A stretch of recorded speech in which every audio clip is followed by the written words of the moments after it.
Today there are a lot of interesting updates from the Pokrovsk direction. Here in the open field southeast of Pokrovsk, Russian forces are desperate to push Ukrainians back and salvage what little is left of their logistics.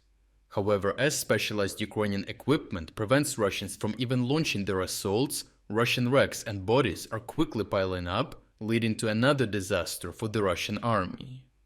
The goal of the Russian forces is to advance north of their positions in Nadiivka across open fields to consolidate positions along the Solona River.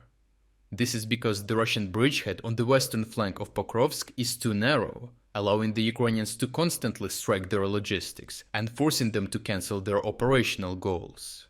By advancing to the Solona River and expanding their control here, the Russians hope to facilitate a larger crossing and a wider pincer maneuver, hoping this will ease their logistical challenges if they have less of a choke point for Ukrainians to target.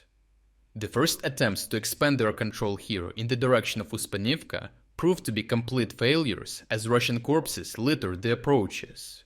So Russians doubled down on their efforts from the south. Here Russian supply lines are not as exposed and in a fire pocket as in the western pincer, meaning that Russians can employ armored vehicles without them being intercepted by Ukrainian drone and artillery fire along the way. To counter this, the Ukrainian forces are employing remote mining techniques to scatter landmines in the fields between them and the Russians. The remote mining is conducted through the use of specialized artillery shells that open up to drop and scatter anti-personnel and anti-tank mines out over a specific area. Additionally, Ukrainians use heavy octocopter drones to carry and lay landmines on roads and choke points to further enhance and replenish the minefields. Geolocated combat footage from the area reveals how the Russian armored units struggle to continue their attacks due to landmines. BMP infantry fighting vehicles, poorly armored against anything beyond small arms fire, were obliterated by landmines that detonated their internal ammunition, killing all aboard. Russian tanks, though more resilient, were eventually disabled by multiple mine blasts, forcing crews to abandon them, only for the tanks and the crew to be finished off by Ukrainian FPV drones. After these assaults, the Ukrainians sought to prevent more Russian units from coming their way, knowing that they would eventually try to advance by overwhelming the Ukrainians with sheer numbers through heaps of destroyed metal and blood. To prevent the Russians from being able to even launch their assaults, Ukrainians decided to scatter landmines in the Russian rear to prevent them from initiating any new assault. The Russians heavily rely on the town of Selidov for logistical support, where they station all of their tanks, armored vehicles, soldiers, and ammunition. The Russian frontline positions are connected to it by one asphalt road, leaving it as the only road for their logistical support to deploy their forces. Unfortunately for Russians, this made it the best place for the Ukrainians to scatter their landmines to prevent Russians from launching their assaults.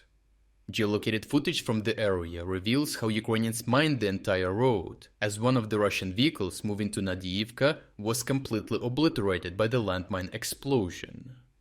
The footage shows how the landmines up to 6 other wrecks lay scattered around the same crossing, indicating that Ukrainians are constantly replenishing these minefields after Russians cleared them one way or another. When still trying to conduct larger assaults, Russians moved in with platoon-sized formations of 3 vehicles closely grouped together. However, these formations consistently drove onto landmines, one after another, which led to the destruction of the entire assault formations. Additionally, the Russians deployed many of their infantrymen in unarmored vehicles, resulting in the deaths of entire infantry squads from a single landmine.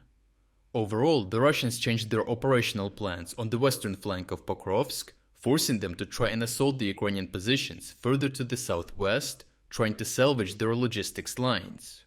However, the constant Ukrainian remote mining operations are posing a major obstacle to these offensive plans as well, disrupting Russian assaults, dealing high losses, and often preventing them from launching outright.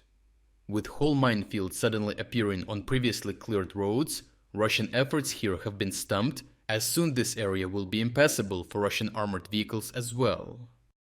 Lastly, our biggest 50% sale ends in just one day.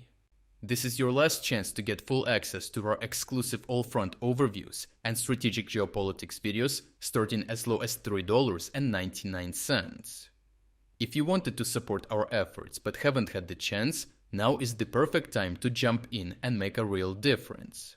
So check out the link in the description to join our cause and become an exclusive member of our community.